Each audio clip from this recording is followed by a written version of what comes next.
Bonjour mes chers frères et sœurs en Jésus-Christ, je suis votre frère Grâce Moussambo qui revient encore en ligne pour vous donner la bonne nouvelle. Parce que même Jésus avait dit, allez par tout le monde et prêchez la bonne nouvelle à toute la création. Celui qui croira et qui sera baptisé sera sauvé.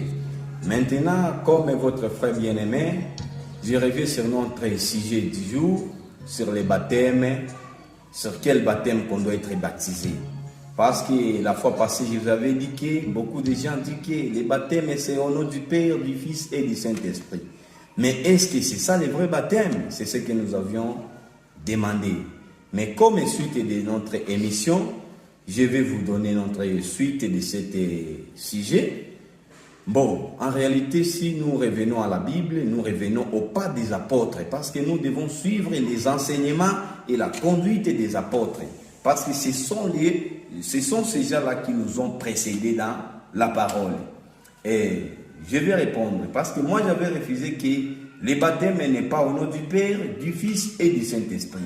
Maintenant, beaucoup de gens vont commencer à se poser des questions. Oh, maintenant comme tu refuses ce baptême, maintenant le baptême c'est dans quel nom?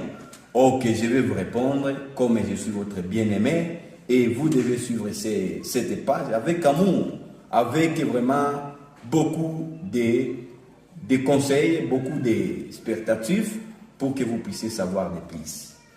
Bon, selon ma réponse est basée sur ce qui est écrit dans les Saintes Écritures. Parce que je n'ai pas tiré ça quelque part, mais j'ai tiré ça dans les enseignements des apôtres, dans les enseignements des disciples. Parce que c'est eux qui étaient avec Jésus. Comme ma réponse est sur ce qui est du baptême. Le vrai baptême n'est pas dans le nom du Père, du Fils et du Saint-Esprit. Mais le vrai baptême est dans le nom du Seigneur Jésus-Christ. Parce que c'est lui notre sauveur. Parce que si on peut te demander, est-ce que c'est le Père qui est mort pour toi au calvaire? Tu vas dire non. Maintenant, qui est mort pour toi? C'est le Seigneur Jésus-Christ. Que Dieu soit loué.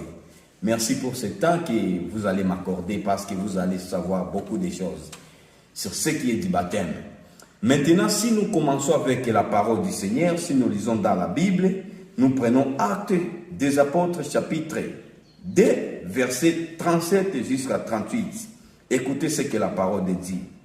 Alors, nous recommençons en rond. Nous allons prendre le verset qui est en haut pour que vous puissiez savoir là où nous avons commencé. C'est pourquoi toute la maison d'Israël sache avec certitude que Dieu a fait ce même Jésus que vous avez crucifié, Seigneur et Christ. Lorsqu'ils attendirent ceci, ils firent piquer